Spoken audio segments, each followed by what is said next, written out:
Hello people, a very good welcome to our YouTube channel and Lightning Management Tutorials. Today I have come back after a long time, but now I'll make sure that I'll upload videos on regular basis. So today's topic is organizational plans. So आज के session में हम लोग discuss करेंगे different types of plans जो कि एक organisation के अंदर होते हैं, कैसे उनकी हिरार्की डिस्क्राइब की जाती है, कितने तरीके के प्लान्स एक ऑर्गेनाइजेशन के अंदर बनाए जाते हैं. ठीक है, but before that if you like my videos and content, then please do like and share it, and if you are new at my channel, then please do subscribe it for more videos and also press the bell icon for the new notification. So let's get started our today's session. So before we move further, like different types of plans in an organization and the hierarchy of plans, we should all know about what is plan. तो कितने तरीके के plans एक organisation के अंदर होते हैं, उनकी क्या हिरार्की होती है, उसको समझने से पहले सबसे पहले ये समझना ज़रूरी है that is what is plan. Plan क्या है, प्लान को कैसे डिफ़ाइन किया जाता है, डिस्क्राइब किया जाता है. सो इन अ लेमैन लैंग्वेज और in one line, what is a plan? A plan is a specified course of action that defines the results of an organization. मतलब results कैसे define करेंगे? What we want to achieve, जो हम achieve करना चाहते हैं, उसके लिए जो एक specified course of action तैयार किया जाता है उसको plan कहा जाता है. तो a plan is a specified course of action to achieve the desired results in an organization. हमने बहुत कुछ अचीव करने के लिए एक पहले से माइंड मेकअप कर रखा है that this is what we want to achieve in the long run और इन द फ्यूचर. तो उसको अचीव करने के लिए एक स्पेसिफाइड कोर्स ऑफ एक्शन को तैयार करना, that is called a plan. अब हम आते हैं different types of plan. So in an organization there are different types of plans are there. So we bifurcate the classification of the plans on the two bases. तो हमने plans को classify किया है, bifurcate किया है two bases के basis पर, that is on the basis of contents of the plan and on the basis of usage of the plans.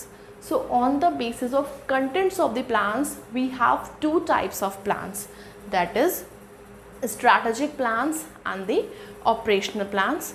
And on the basis of the usage of the plans, again there we have two types of plans are there, that is standing plans and the single use plans.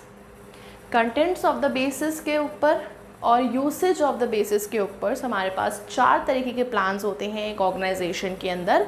अगर हम contents of the plan के ऊपर जाएं तो एक होता है हमारा strategic plan and the second one is operational plans. Now what are strategic plans? Strategic plans क्या होते हैं? Strategic plans are the major ones which defines the long term objectives, right? ये हमारे वो मेजर ones होते हैं जो कहीं ना कहीं हमारे लॉन्ग रन में ध्यान रख के बनाए जाते हैं, right? In the light of its environment. मतलब हम लॉन्ग टर्म की सोच कर इनको तैयार करते हैं. इसके अंदर हमारी मेजर स्ट्रैटेजीज़ आती हैं. और ऑपरेशनल प्लान्स क्या होते हैं? ऑपरेशनल प्लान्स वो होते हैं which are relevant for implementing the strategic plans. Strategic plans हम बनाते हैं अपने लॉन्ग रन को सोचते हुए कि in the long run what we want to achieve. उसके अकॉर्डिंगली हम अपनी जो मेजर स्ट्रैटेजीज़ बनाते हैं उनको स्ट्रैटेजिक प्लान्स कहा जाता है. और जो ऑपरेशनल प्लान्स होते हैं वो कहीं ना कहीं हमारे स्ट्रैटेजिक प्लान्स को अचीव करने में, इम्प्लीमेंट करने में हेल्प करते हैं. तो स्ट्रैटेजिक प्लान्स के अंदर हमारी मेजर स्ट्रैटेजीज़ आ गई कि हम क्या स्ट्रैटेजी बना रहे हैं अपने लॉन्ग रन ऑब्जेक्टिव को अचीव करने के लिए. अब उस पर्टिकुलर स्ट्रैटेजी को एकम्प्लिश करने के लिए, इम्प्लीमेंट करने के लिए हम उससे छोटे लेवल पे ऑपरेशनल प्लान्स बनाते हैं.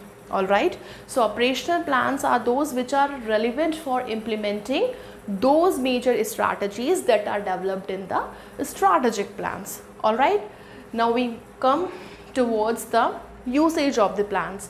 So on the basis of the usage of the plants, we have two types of plants, that is standing plants and the single use plants. Now what are standing plants? Standing plants provide the guidelines for the further course of action and are used over a period of time. जो कहीं ना कहीं हमें guidelines बताते हैं कि उस further course of action को एकम्प्लिश करने के लिए क्या गाइडलाइंस हो सकती हैं, उनको हम स्टैंडिंग प्लान्स कहते हैं. एक सर्टेन टाइम पीरियड के लिए इनको बनाया जाता है, जब तक वो एज इट इज़ ऐसे चलते रहते हैं, जब तक उनमें कोई चेंजेस नहीं होता. तो इसके अंदर आ जाते हैं हमारे ऑब्जेक्टिव्स, हमारी स्ट्रैटेजी, हमारी पॉलिसी, प्रोसीजर, मेथड, रूल्स.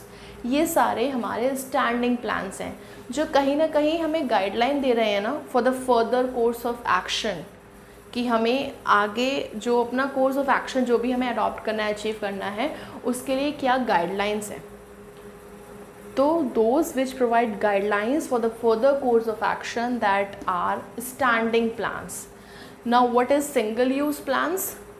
नाम से पता चल रहा है सिंगल यूज़, दैट इज़ कहीं ना कहीं वन टाइम के लिए है.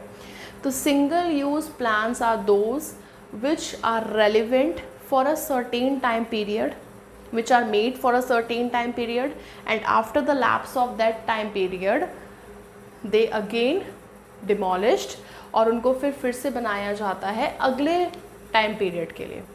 एक टाइम पीरियड के लिए हमने बनाया उस प्लान को, जब हमारा वो टाइम पीरियड ख़त्म हो गया, वो प्लान हमारा ख़त्म हो जाता है, फिर अगेन दूसरा प्लान तैयार किया जाता है नेक्स्ट पीरियड के लिए. उनको हम बोलते हैं सिंगल यूज़ प्लान्स. मतलब एक पर्टिकुलर टाइम पीरियड के लिए, वन टाइम के लिए उनको बनाया जाता है. तो सिंगल यूज़ प्लान्स के अंदर आते हैं हमारे प्रोग्राम्स, हमारे बजट. कोई हमारा पर्टिकुलर प्रोग्राम हमने तैयार किया, फॉर एग्ज़ाम्पल बहुत सारे अवेयरनेस प्रोग्राम्स किए जाते हैं, तो they are the single use plans. Budget बनाया जाता है, वो एक सर्टेन टाइम पीरियड के लिए बनाया जा रहा है, तो अगेन वो हमारा सिंगल यूज़ प्लान के अंदर आता है.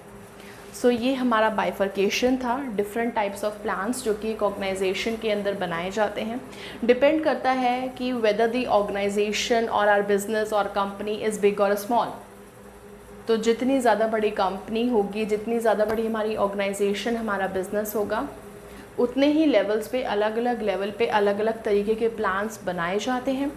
डिपेंड करता है हमारी ऑर्गेनाइजेशन के ऊपर. ऑलराइट, अब हम बात करते हैं हिरार्की ऑफ प्लान्स की. तो हिरार्की का मतलब उनका स्ट्रक्चर. तो जितने भी प्लान्स अभी हमने डिस्कस करे हैं, दे ऑल आर इंटरलिंक्ड, ठीक है, और उनको हम अरेंज कर सकते हैं एक हिरार्की में.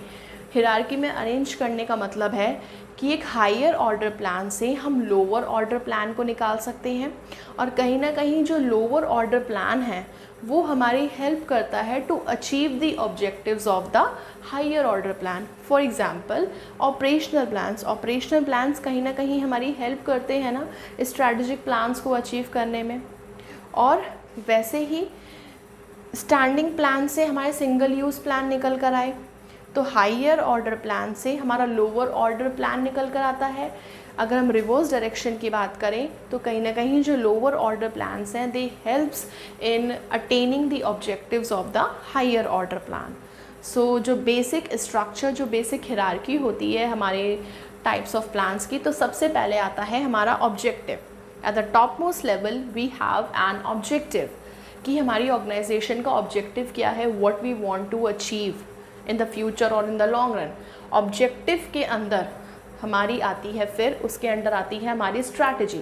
उस पर्टिकुलर ऑब्जेक्टिव को अचीव करने के लिए क्या हमने स्ट्रैटेजी बनाई, हमारी क्या स्ट्रैटेजी होगी. एंड देन स्ट्रैटेजी के बाद आते हैं हमारे प्लान्स, ऑपरेशनल प्लान्स. राइट, सबसे पहले हमने बनाई अपनी ऑब्जेक्टिव, उसके बाद हमने बनाई अपनी स्ट्रैटेजी कि उस पर्टिकुलर ऑब्जेक्टिव को अचीव करने के लिए हमारी स्ट्रैटेजी क्या रहेगी.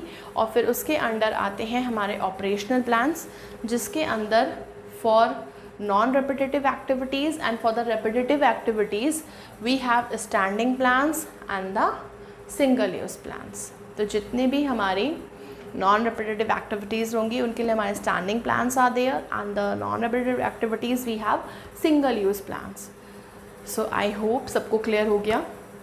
आज का सेशन कि कितने तरीके के प्लान्स एक ऑर्गेनाइजेशन के अंदर होते हैं, किन किन तरीके से उनको बनाया जाता है. So that's all for today. Meet you all again in the next video with a very interesting topic. Till then, take care and stay safe. Thank you and have a nice day.